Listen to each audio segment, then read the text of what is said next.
All right, thanks everybody for checking out the 200th episode of the Celebrity Jobber podcast. It's unbelievable that we've been doing this for 200 weeks straight, almost 4 years ago. I can't thank you enough.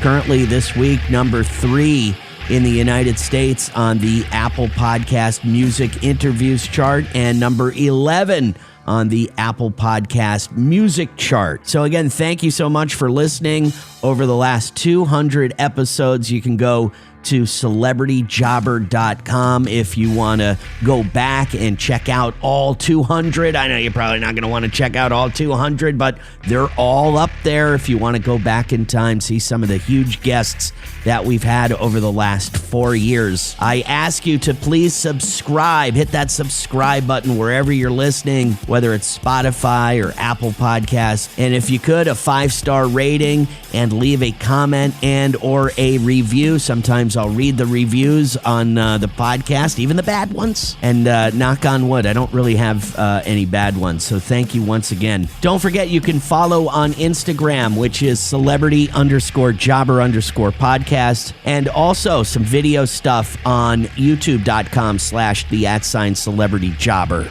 And bonus content as well up on our Substack page, which is substack.com/celebrityjobber. Who were these people before they hit it big? And how did it happen? The 200th episode. And it's going to be a good one today because my guest is a billionaire. Not to mention he's been on Shark Tank several times as like a celebrity shark.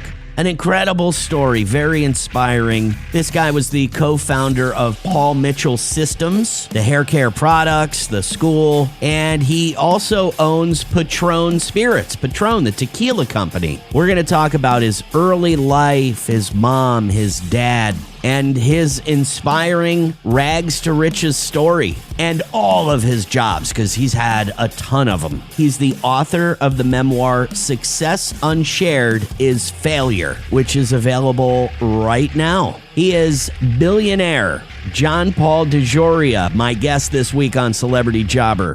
The Celebrity Jobber podcast with Jeff Zito. If you like what you hear, please subscribe, give a 5-star rating, and leave a review. Check out all our past episodes on Apple Podcasts, Spotify, or wherever you pod. What if these celebrities weren't famous? What would they have become? What was their first job? We're about to find out. How are you, JP? Can I call you JP? Yes, sir. I am JP, John Paul DeJoria. I'm happy to meet you, and I've been reading all last night. I've watched some of the documentary. What a story! This is an insane story from rags to riches story, and I just wanted to let everybody know, John Paul DeJoria, Success Unshared is Failure, the memoir. So I understand the first thing you did when you became a billionaire was you wrote a big check. For how much and why? $50 million, and it went to making the world a better place to live, to charity. I don't call it charity.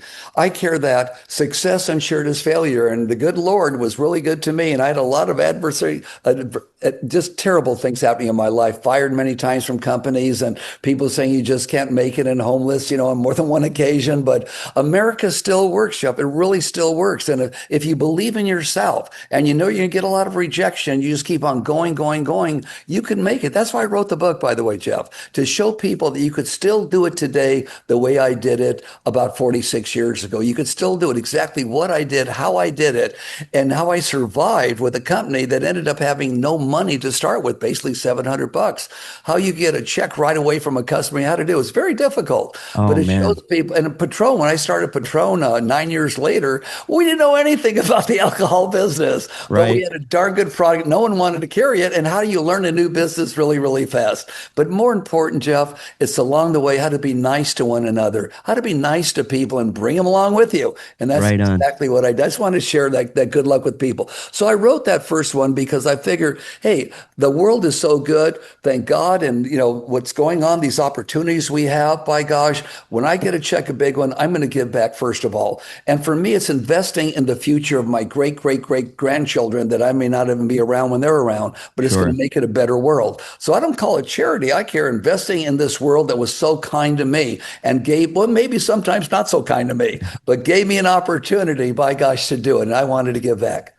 So, JP, tell me about early life. Growing up in LA, you came from a broken home. Your parents were divorced when you were very, very young, Oh, and yeah. you had to work to help Yep. support the family at 9 years old. Tell me about that job.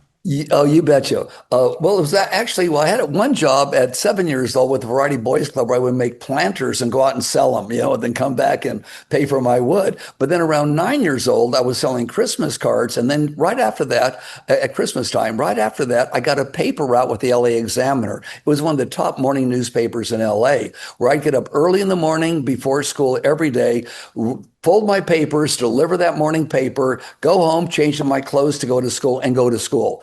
And that lasted for several years there. And we'd made about, my brother and I both, about $30 each a month, gave it to our mom so we could live a better life. Because mom, I had a deadbeat dad, never did anything for us, and never saw him after I was 2 years old until I was in my early 20s, just didn't see him. I didn't have a dad, in other words. So my mom worked so hard. And there was a time in her life where she was so sick and she still had to work. My brother and I were in a foster home for about 4.5 years, but we were the lucky kids. We got to see mom on the weekend or every other week. The other kids in the foster home, nobody came to see them and they had no place to go. So mom was so big-hearted, even though we had nothing, she would let us bring some of these kids home if we wanted to and eat with us on the holidays because they had no place to go. My mom was the most loving human being on the planet and really set the stage for giving and taking care of one another. Two questions from there, JP. What did mom do for work, and did the relationship between you and dad ever get better in your 20s or later on in life? Exactly. Well, I'll answer the first one, okay? My mom was what they call a millinery. She worked in downtown LA designing and making hats. In the 1940s and 50s, hats were the big deal for women and men to ride. That's what she did. My father was totally deadbeat. My brother and I tried to seek him out once when we were in our teens, and that didn't go too well. So in my 20s, my brother and I located him, went up to see him, and unfortunately, he was a deadbeat dad, okay? But at least we met him. We said, hey, you are my father. You are our father. We want to at least meet you a little bit. We don't have emotion here because you were never around.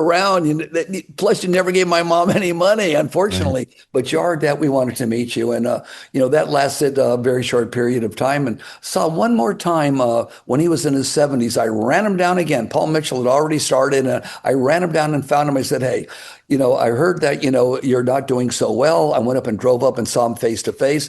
I said, Mom, my mother was a ballroom dancer. That was her hobby, still in her 80s and 70s. Why are you looking not so good, but mom is ballroom dancing? And he said it was almost like a cartoon. He said, well, boy, he said, I haven't been a good dad, but also, why am I so bad? He says, because I have throat cancer. And why? Because I drank a pint of whiskey and smoked 2 packs of cigarettes every day. I killed myself. It's too late for me. I said, okay, well, I wish you well there, wherever you're going. And that was the last time I saw him. I understand he died a short time later. The Celebrity Jobber Podcast with Jeff Zito. The Celebrity Jobber Podcast with Jeff Zito. So, JP, tell me, you're in high school. What were you thinking? So what were you thinking about college, and what were you thinking about a job when you were, in high school, and what did you think your life was going to be at that period of your life? No one has ever asked me that. Very good. Okay. When I was in high school, again, we had no money. I built my first car in an auto shop out of a junker that my brother helped me get. Right. So I knew that I don't have any money to go to college. I wasn't an A student. I'm more of a B- student. I was okay, but I don't have the money to go to college, to do it, nor could I ever get a scholarship. So for me, my dream was this, God, and I'd love to drive. Now remember, this is 1960, 61, beginning of 62. If only I could get a job making $150 a week and I could drive a car or a truck, I'd be the happiest guy in the world. But I went immediately into the United States Navy. I went out of high school right into the Navy, and it was wonderful. My time in the service was great. I am a Vietnam vet, and I ended up on an aircraft carrier. Got to see part of the world a little bit. Then after that, a variety of jobs. But I had no idea I'd be where I am today. I just think if I could just only drive and make $150 a week, I'd be a happy guy. So it was the military that gave you the $150 a week? break, and that was where you Well, ultimately went from high school. yeah, but not to drive a car, drive a truck. I don't even remember what they gave me. But I think it was something like $300 a month, plus, Right. plus your room and board. Didn't know it at that time there. So you get out of the military, Yep. JP, and then you said you had a bunch of jobs. I know you Yeah, were a janitor.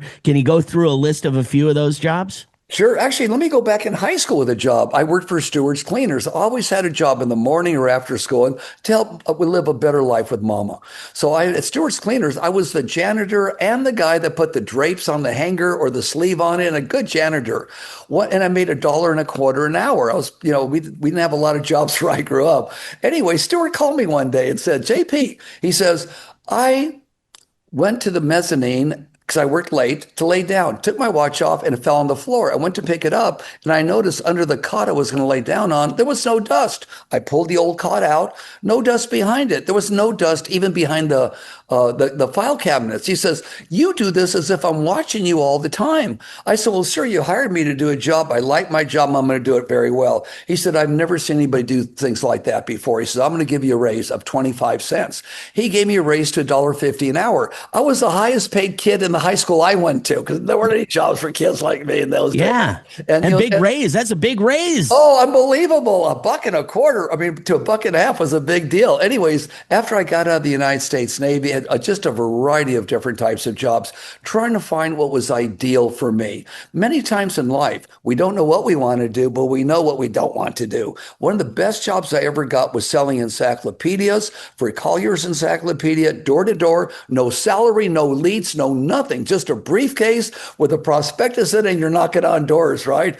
Average lifespan, 3.5 days. I lasted almost 4 years. Why? Wow. There's two things they told me that I believed. They said, one, do you know the power of an encyclopedia? I said, well, I've never had one, but I know we have them in school. It'd be great for every family. They said, great. We have a great one that even a high school student could educate themselves on. I said, that's wonderful. Everybody needs it. It goes, great. Second thing we could see, the quality. Second thing, you got to know this, that rejection's going to happen. You knock on 50 doors. You have to be just as enthusiastic on door number 51 if all 50 were closed in front of you, politely or not so politely, right? Got to be just as enthusiastic. The average encyclopedia salesman on commission, door to door with no leads, lasted 3.5 days once again. Well, it wasn't 51 doors for me to be excited about, and not that rejection. It was 100 and something. But I believe what they said, that you're going to get a lot of rejection. Those that will make it are those who will be on that next door will be just as enthusiastic on door number one. So that's what happened. And I got an order after a week and a half. And then little by little, I got 2 orders. And finally, I lasted about 3.5, 4 years in that industry, door to door. So when we move into the world of hair care, John Paul Mitchell Systems, Paul Mitchell hair schools, and the products. Oh, yeah. Tell me about your big break, because you did talk briefly about living in your car. Correct. You had a $700 loan, but you were supposed to get a big amount of money, didn't come through. Right. But exactly. what happened to you? What was the big break that happened? The big break was a decision I had made that I believed in my product and what I could do. We had a $500,000 set up, which is like $2 million today. The backer that last day, and I left everything I was doing, took the old car down the hill. With my relationship, I left everything there because I was getting money coming in down the hill. The guy changed his mind that morning, never wired the money in. I finally got a hold of the guy who set this thing up. He said, JP, he changed his mind. Now, this is good for your listeners. Why did he change his mind? Inflation, and can you still do what I did today? That's why we wrote the book. Inflation in the United States was 12.5% in 80 and 81. Unemployment, 10.5%. If you could get a loan, which we couldn't get a loan, I borrowed some money from my mother, okay? I could not get a loan. 17% was the lowest interest rate. Can you believe that in 80 and 81? No. And we No. waited in line for gasoline. But I said, you know what? We got a darn good product here. Nobody knows so far the money has not come in. Maybe we'll put in some smaller orders. We have 30 days to pay the bill. And that's what I did. I called up the silk screener, the bottle man. I said to each of them, hey, how about a small order of only 10,000 bottles? They all gave us 30-day credit, a small order, and I said, 3,000 of this, 3,000 of that, 4,000 of this. I told the silk screener the same thing, and I told the filler the same thing. It was 2 weeks from the time the bottle man got it all the way till I have it in my way. Only one thing stood in our way. The artwork that we commissioned a guy to make for the bottles for $1,000. We didn't have $1,000. We told him the truth. We only have $700. How about we give you 300 and we pay you later on? He goes, nope, I'll take all 700. I'll never see the other 300. Oh my God. So I had a few $100 in my pocket, but I knew that what we had would be good. So I went straight up Ventura Boulevard, like I sold encyclopedias, knocking door to door to door, beauty salon to beauty salon. I'd been in the industry, and I knew that if hairdressers used it, they know more about hair than anybody else. They could tell their customers, we showed them how to tell their customers how they're using it. So it kind of started retailing in salons, and it was very, very difficult, but that's how we started out, door to door, knocking our doors. And finally, we had to pay our first bill within 2 more weeks. And we were a couple days late on that. I finally made enough just to pay that, but not enough to get out of my car. Okay. Wow, though, man. And found out where happy hours were. So you have a drink for 99 cents, but then you got little chicken wings or salsa. That was dinner. You eat a whole bunch of those. Breakfast. I heard about that cafe. I heard about that cafe where you got 99-cent breakfast. That's right. Trucker's Freeway special. Cafe. That's right. Now you got your choice. We got 1 egg, 1 piece of bread, and then your choice. Do you want 1 slice of bacon or 1 sausage? I always took the sausage. It was bigger. You want coffee orange? I'll take the orange juice. Ate everything, and then of course happy hour gave me my dinner. It was tough. The Celebrity Jobber Podcast with Jeff Zito. Celebrity Jobber. And JP, how did you initially get into the hair care business? Because you were working in that business for a little bit, right? I sure was. Tell me how you got into it. You got it. I was working at that time. I was 26 years old, and I was working for Time Inc. as their circulation manager in Los Angeles for Time, Life, Fortune, and Sports Illustrated magazine.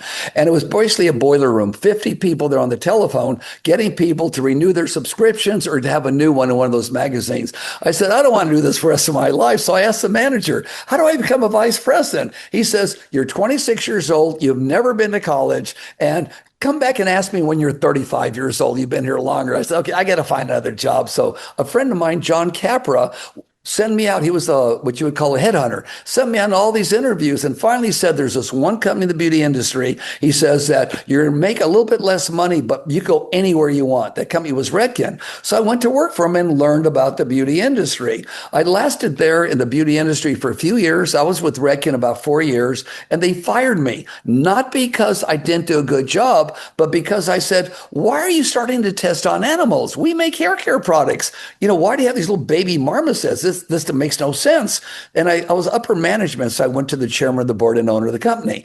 And Paula said to me, Paula Kent Main, she says, JP, it makes us look good. We're the scientific approach Redken. I said, but it does nothing for hair. We do it on our own hair, right? It's little monkeys you're injecting with stuff. We don't make skincare products. She says, JP, don't tell people that, okay? Because it just makes us look good. We're the scientific approach. Well, 2 weeks later, they called me in again and said, JP, you've been telling people the same thing. This is wrong. You can't do that in upper management. You got to be part of the corporate structure. I said, I can't because it's the truth. This doesn't make sense. These poor little teeny marmoset monkeys. Anyways, they said, JP, we love you. We got to let you go. We'll give you a nice severance package and we'll give you 2 of your secretaries, which I had at the time, to get yourself a new job. And we really love you, but you're upsetting the corporation and our structure. I said, okay. So anyways, they let me go, even though my divisions were up. This is, by the way, something very good. Let me finish the story out because your audience is going to love this. Went to work for another company, Firmidel Syntex. They were just bought by Syntex, a hair care company called Firmidel. They hired me because I left Redken to train their management and sales. I did a great job. In 1 year, I helped increase their sales by 50%, unheard of. They fired me after 1 year. Why'd they fire me? They said, Jake, on the weekends, you're going to Griffith Park hanging out with hippies and love-ins and music and all this. We're playing canasta on Sundays. We know you don't go to temple with us because you're not Jewish, but on Sundays, you never hang out with us. You're not one of us. And because you're not one of us, we're going to fire you. I mean, the guy was a real ass, right? We're going to fire you. Okay. Went to work for another company. In 1 year, it was a smaller company. I tripled their sales. They came to me and said, JP, we got to let you go. Well, why? You tripled your sales. He says, because we found this guy, David Chapman, that would do your job for 1/3 what we're paying you. I said, but guys, you're only paying me $3,000 a month. This is in the late 70s. I said, and 6% of all the new sales, not your existing sales, just new ones I created. He says, that was what got you. You made more than the owner of the company. I said, well, it's okay. But let me buy 10% of your company. I'll pay you over, 5 years or something. He said, no, we got to let you go, period. Well, long story short, I was a consultant for a short time, and then my friend Paul Mitchell, great hairstylist, one of the best educators and trainers, said, let's start our company together. We need $500. I could do it. You get 30%, I get 30%, and the investor gets 40%. Well, the investor never came through, but we thought our product was so darn good. We believed in ourselves, and we just went for it, man, no matter what. And we're so glad we did. But here's the thing I've got to tell you for your listening audience. 2 years after, that was when we were paying our bills on time, not paying them off, but paying them on time, had $2,000 left over each. An epiphany came to me. I said, oh my God, there is a God. There is something called fate. I did not quit those jobs, all three of them. If I didn't have all three of those, I could have never started Paul Mitchell with $10 million, let alone $500,000. Wow. It would have never happened. I needed the experience. One taught me distribution. One taught me bottles. I mean, they taught me something different. It was like as if there was a force, the universe made sure I didn't have that job. I was meant to learn to do something else. So if ever something bad happens in somebody's life, don't look at it as something bad. Look at it as it's a stepping stone to get to where you want to go to. And I can speak from experience, and I've had some rough times along the way. But if it wasn't for that, I wouldn't be who I am today. And that's why it's another reason to give back so much as I do. My first check, and it's checks, I give away millions. I don't give them away.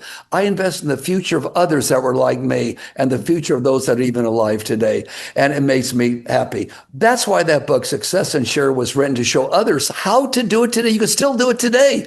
And, how to cut your turnover down. We're in 128 countries at Paul Mitchell with Patron over 130. We have the smallest turnover in the industry. Why? Wow. Because we're kind to people. How to reprimand somebody and they love you afterwards because you do it in a kind way.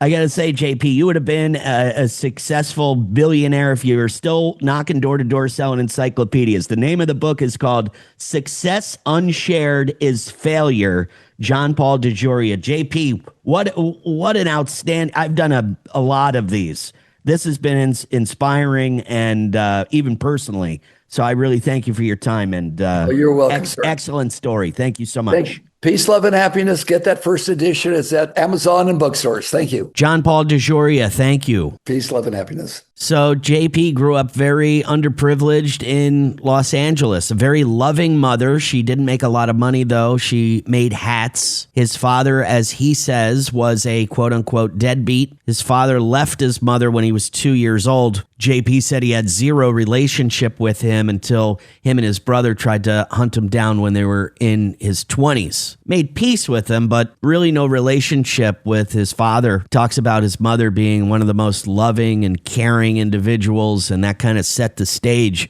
for JP when he became rich. He wrote a check to charity for $50 million. So that all kind of came from his mom. And things got so bad for his mother financially that JP and his brother had to go live in a foster home. And he said he was able to come back and stay with his mother on the weekends and holidays. But, that was his early life. His very first job was at 7 years old, where he made planters and sold those. By the time he was 9 years old, him and his brother were making Christmas cards and selling those and giving the money to his mother to contribute to the family. 9 years old. Asking about all of his jobs and what he thought he wanted to do when he was in high school. He thought if he could just drive, he liked to drive, and he figured if he could just make $150 a week driving, that would be his dream. And he said nobody ever asked him that question, what he thought he would have become when he was in high school. Didn't have a lot of money, didn't have the grades for college or a scholarship, and ended up going into the Navy, but told me about all of his jobs in high school and after the service. Talked about being a janitor at Stewart's Cleaners while in high school. And then afterwards, a door-to-door encyclopedia salesman. And that job lasted him for 3.5 years. And I think he said something like the average lifespan of a door-to-door encyclopedia salesman was something like 2 or 3 days. You know what I really took away? He talked about being fired several times from other jobs, and he gave some really good advice, which was not to be bitter, because all of those jobs taught him a certain skill set, which he then applied to create his own company with Paul Mitchell. And again, with Patron. So, you get fired and you're like,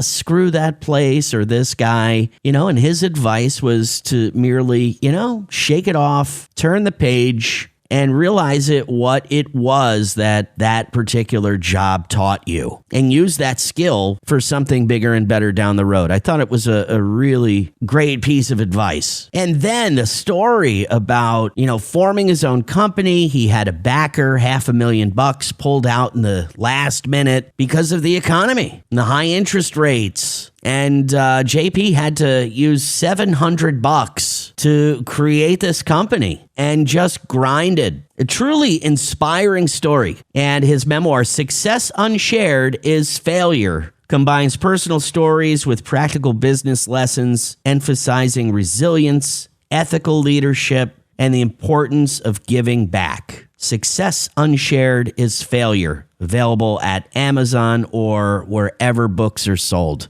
Inspiring story and a very good person, as you could probably tell. John Paul DeJoria, episode 200. Unbelievable. Again, thank you so much for listening over the years and becoming one of the top shows on the Apple Podcast charts. It's absolutely incredible. Don't forget to subscribe wherever you listen. Please hit that subscribe button. Would love a 5-star rating. And of course, if you could please leave a comment and or a review. And check out all 200 episodes by going to celebrityjobber.com. And don't forget to follow on Instagram, celebrity_jobber_podcast, and youtube.com/the@celebrityjobber. Who were these people before they were famous? From the way things started out for John Paul DeJoria, I'm sure he never in a million years thought life would turn out this way for him. Well, on to the next 200 episodes. Again, thank you so much for listening, and until next week, I'll see you then. I'm Jeff Zito.